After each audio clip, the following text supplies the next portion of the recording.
할렐루야. 참으로 좋으신 하나님을 찬양합니다.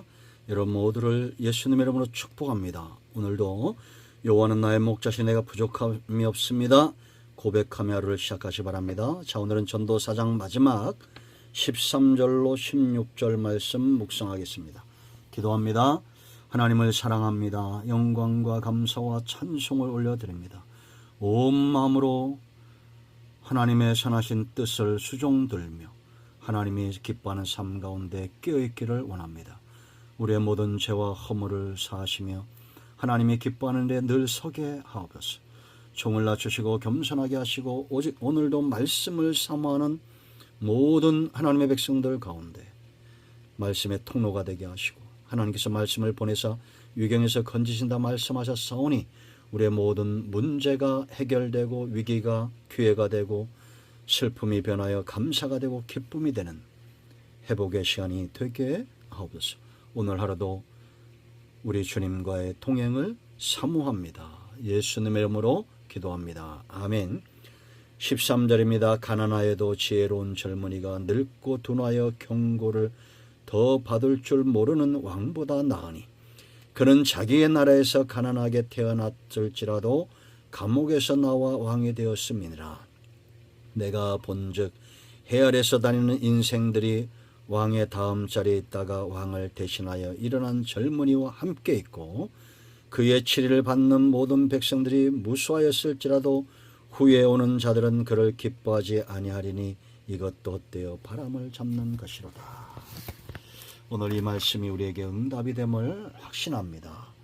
여러분, 참으로 하나님을 의지하는 삶은 그 어떤 것과도 비교할 수 없습니다. 지금 솔로몬이 이런 말들을 예를 들어서 하고 그가 본 것들을 증거 삼고 증언 삼아서 하는 것은 하나님을 경외하고 하나님을 의지하는 삶 가운데 그 뿌리를 내리라는 겁니다. 성도는 뿌리가 견고한 백성입니다. 시냇가에 심겨진 나무와 같습니다. 은혜와 말씀의 이 생수와 같은 강에 깊이 뿌리 내린 존재들이 바로 저와 여러분입니다. 그러므로 우리는 세상 그림자 같고 풀 같고 쉽게 사라질 이 세상에서 낙심하거나 절망하지 않습니다.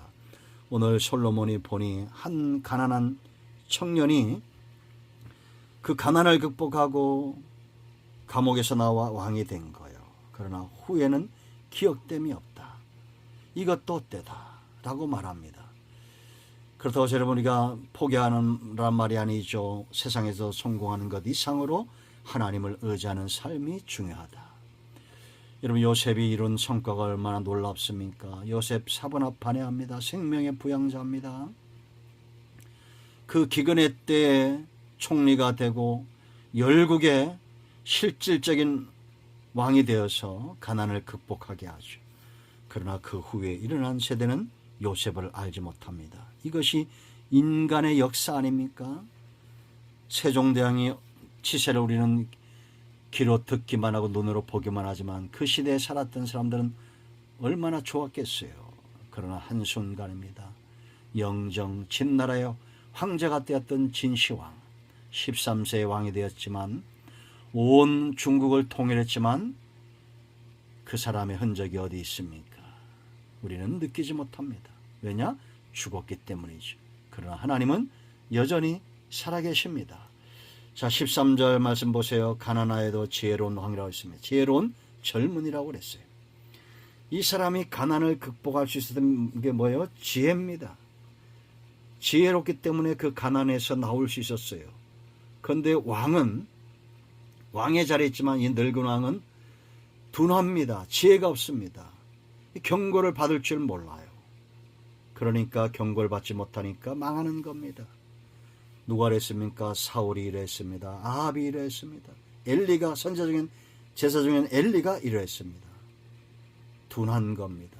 우리가 여러분 겉사람은 늙어갈 수 있습니다. 그러나 우리의 속사람은 지혜로워야 됩니다. 그래야만이 무기력한 상황, 가난한 상황 벗어날 수가 있는 겁니다. 경고를 받는 사람, 권면을 받는 사람, 하나님의 약속의 말씀을 듣고 아멘하고 그 삶을 바꿀 수 있는 사람, 그들이 지혜로운 겁니다. 지금은 구원이 임박한 시대입니다. 우리가 회개에 합당한 열매를 맺고 빛의 갑옷을 입고 깨어 근신하며 기도할 때입니다. 경고의 말씀을 들어야 됩니다. 자, 그 다음 구절 보세요. 그는 자기의 나라에서 가난하게 태어났을지라도 감옥에서 나와 왕이 되었음이니라. 왜 이런 사람이 지혜로운데 감옥에 갔을까요? 요셉 보세요, 여러분. 얼마나 지혜롭습니까? 그가 연단을 받지 못했습니까? 구덩이에도 들어갔습니다. 노예로 팔렸습니다. 억울하게 누명을 쓰고 감옥에 갑니다. 그러나 그가 그런 열악한 상황에서 벗어날 수 있었던 것은 바로 지혜죠. 여러분, 바로가 요셉을 보고 뭐라 말합니까? 하나님의 신에 감동된 자를 우리가 어디서 찾을 수 있겠느냐, 그렇게 말합니다. 이런 왕들이 있죠. 다윗도 마찬가지입니다. 그가 비록 연약한 가운데, 대적들 가운데 둘러싸여서 나중에 결국은 감옥과 같은 상황을 벗어나서 왕이 됩니다. 역사에도 있습니다. 이렇게 성공한 사람들이 역사에도 있죠. 우리나라 왕조에도 보면, 왕의 기록들을 보면 이런 어려움을 극복하고 왕이 된 인물들이 참 많습니다. 자, 여러분 16절 말씀 보세요. 이렇게 가난도 극복하고 감옥도 극복하고 그 시대의 위대한 왕이 되지만 사람들이 기억하지 않는다. 그의 치리를 받는 모든 백성들이 무수하였을지라도 후에 오는 자들은 그를 뭐랬습니까? 기뻐하지 아니하리니 이것도 떼어 바람을 잡는 것이로다. 사람은 이 땅에서 어떻게 되는지 그 한계가 있고 마지막이 있습니다. 다양한 이유가 있겠죠. 이들이 잃어버린 것은 다윗도 반역에 시달렸습니다. 요셉도 아까도 말씀드렸지만 그 후대에 사람들이 기억되지 못합니다. 이것이 인간이고 그들의 역사입니다.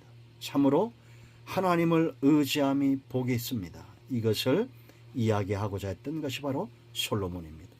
여러분, 솔로몬의 생애를 보십시오. 그도 이 다윗과 밧세바의 아들로 태어나죠. 그의 출신 성분이 좋지 못합니다. 어려움이 많았습니다. 일생 어려움 가운데 시달리죠. 그가 연약할 때 지혜를 구하고 하나님께 지혜를 받아 이스라엘 백성들을 통치합니다. 그의 치세를 기억하는 이들이 있을 겁니다. 그러나 지금 솔로몬의 치세는 어디 있습니까?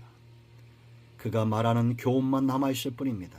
하나님을 경외하고 의지하는 삶, 이것이 세상에서 왕으로 성공한 사람보다도 훨씬 더 복되다. 왜냐? 세상의 성공자들은 잃어버리지만 하나님을 의지하는 자는 주의 책에 기록되기 때문입니다. 그러므로 저와 여러분은 이 세상을 호령했던 징기스칸이나 알렉산더 같은 왕들보다도 위대한 시대에 살고 있어요. 성령이 우리 안에 거하시고 예수 그리스도의 복음을 들을 수 있는 눈과 귀가 있습니다. 세상의 성공을 부러워하지 말고 하나님의 말씀과 은혜에 붙들림 받아요. 하나님 나라에 성공한 자, 천국을 유업으로 얻는 자들 되기를 축원드립니다. 기도합니다.